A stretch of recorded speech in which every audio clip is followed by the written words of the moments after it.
तो यहाँ पर मैं पहले तो t बराबर क्या पुट कर रही हूँ, मैं माइनस ए स्क्वायर पुट कर रही हूँ, ठीक है।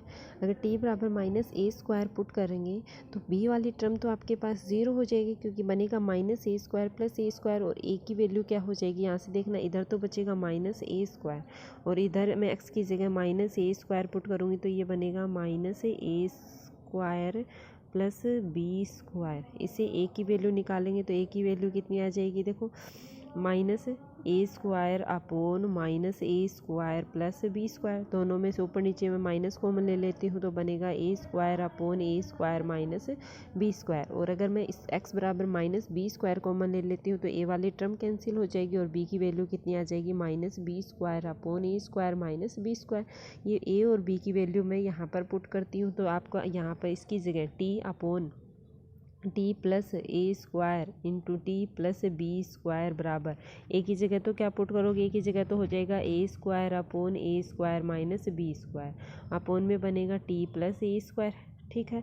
बी की जगह कितना आ जाएगा, माइनस बी स्क्वायर अपोन ए स्क्वायर माइनस बी स्क्वायर, नीचे बनेगा टी प्लस बी स्क्वायर।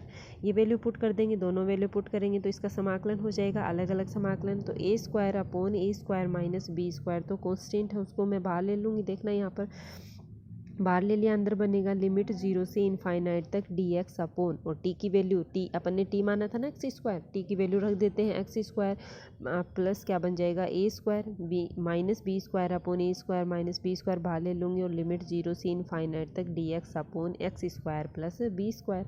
आपको पता ही किसका फॉर्मूला बन रहा है, 1 upon a tan inverse x upon a का, ठीक है। और वहाँ पर ए की जगह बी चल रहा है तो ये बन जाएगा 1 upon b tan inverse x upon b, ठीक है। ए स्क्वायर अपोन ए स्क्वायर माइनस बी स्क्वायर पहले से 1 अपोन ए कॉन्स्टेंट बाहर ले लिया, अंदर tan inverse x upon A में लिमिट अप्लाई करोगे 0 से इनफाइनाइट, तो पहली term tan inverse infinite minus tan inverse 0, minus B square upon ए स्क्वायर माइनस बी स्क्वायर पहले से है, और 1 अपोन बी कॉन्स्टेंट बाहर ले लिया, अंदर बनेगा ten inverse infinite minus tan inverse 0। आपको पता है इनफाइनाइट टेन में किसकी वैल्यू होती है, टेन पाई बाई 2 की, और 0 टेन 0 की दोनों वैल्यू रख देते हैं तो ये टेन इनवर्स से 10 कैंसिल, यहाँ भी टेन इनवर्स से 10 कैंसिल, तो आपका बचेगा A upon A square minus B square, pi by 2 minus 0 बचेगा यहाँ पर, तो यहाँ पर भी पाई बाई 2 माइनस 0, दोनों में पाई बाई 2 कॉमन आ रहा है, ठीक है। और अंदर बचेगा A upon A square minus B square, यहाँ बचेगा माइनस बी अपोन ए स्क्वायर माइनस बी स्क्वायर। तो LCM A square minus B square LCM आ जाएगा तो ऊपर बचेगा A minus B upon A square minus B square. आपको पता है ए स्क्वायर माइनस बी स्क्वायर को मैं क्या पुट कर सकती हूँ, A plus B into A minus B, A minus B से ए बाई माइनस बी कैंसिल, तो आपका आंसर आ जाएगा pi by 2 into a plus b, ठीक है। क्वेश्चन देख लेते हैं अगला। लिमिट वही 0 से पाई बाई 2 तक दे रखी है, और फंक्शन दे रखा है sine X into cos X into D X, upon में cos square X plus 3 cos X plus 2। तो यहाँ तो देखते ही आपको पता लग रहा है कि मैं अगर कोस एक्स को टी मान लूँ तो आपके पास साइन एक्स डी एक्स आ जाएगा, तो मैं कोस एक्स को टी मान रही हूँ, अवकलन करने पर कितना आ गया, minus sign X into D x बराबर डी टी। आपको चाहिए क्या, sign X into D x, तो उसकी जगह क्या पुट कर सकते हो, माइनस डी टी। लिमिट भी चेंज करनी पड़ेगी, यदि लिमिट एक्स बराबर 0 है तो टी बराबर कोस 0 यानी 1, और लिमिट एक्स बराबर पाई बाई 2 है तो टी बराबर कोस पाई बाई 2 यानी 0। तो देखो माइनस तो बाहर ले लिया मैंने, लिमिट हो जाएगी 1 से 0, साइन एक्स डी एक्स की जगह तो क्या पुट कर दिया, डी टी, कोस एक्स की जगह टी पुट कर दिया, और अपोन में आ जाएगा T square plus 3t plus 2। आपके पास ये परिमेय फलन है, ऊपर वाले क्वेश्चन जैसा है, लेकिन नीचे देख लोगी कि अगर फैक्टर हो रहे हैं या नहीं हो रहे। फैक्टर हो रहे हैं तो आंशिक विलोम के वियोजन से करोगे, और फैक्टर नहीं हो रहे हैं तो पूर्ण वर्ग विधि से करोगे। तो यहाँ पर देखा कि इसका फैक्टर हो रहा है, क्या हो जाएंगे, इसके दो फैक्टर होंगे, t प्लस 2 और t प्लस 1। तो आपको पता ही है यहाँ पर देखो t और t प्लस 2 और t प्लस 1, आपको पता है कि यहाँ पर चर की वैल्यू 1 दे रखी है, तो उसको आंशिक विलोम में कैसे वियोजित करोगे, a upon T plus 2 plus b upon T plus 1, और यहाँ पर इस पूरी चीज़ को RHS में ले जाओगे तो यहाँ बचेगा t बराबर a into T plus 1 plus B into T plus 2। T की जगह देखो एक बार तो टी बराबर -1 पुट कर दो तो बी की वैल्यू आ जाएगी, और टी बराबर -2 पुट कर दोगे तो ए की वैल्यू आ जाएगी, है ना।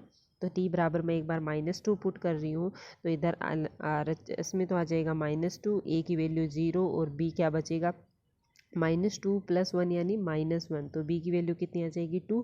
इसी प्रकार से अगर मैं t बराबर -1 पुट कर रही हूँ तो a की वैल्यू कितनी आ जाएगी -1। a और b की वैल्यू आप रखोगे तो इधर तो t/t + 1 × t + 2 यही तो माना था। a की वैल्यू मैंने -1 रख दी, b की वैल्यू मैंने 2 रख दी। तो ये समाकलन में रखोगे तो आपका देखो माइनस तो पहले बाहर चल रहा है, लिमिट 1 से लेकर 0 तक, और क्या बचेगा -1/t + 1 + 2/t + 2। इसका करना है आपको समाकलन। तो अलग अलग करके देख लेते हैं। देखो पहला लेंगे तो माइनस माइनस प्लस, लिमिट 1 से 0 तक, क्या बचेगा dt/t + 1। यहाँ माइनस आएगा, 2 कांस्टेंट अब बाहर ले लें, यहाँ बचेगा dt/t + 2। इसका समाकलन कितना होता है आपको पता है, log t + 1 और लिमिट 1 से 0 तक -2।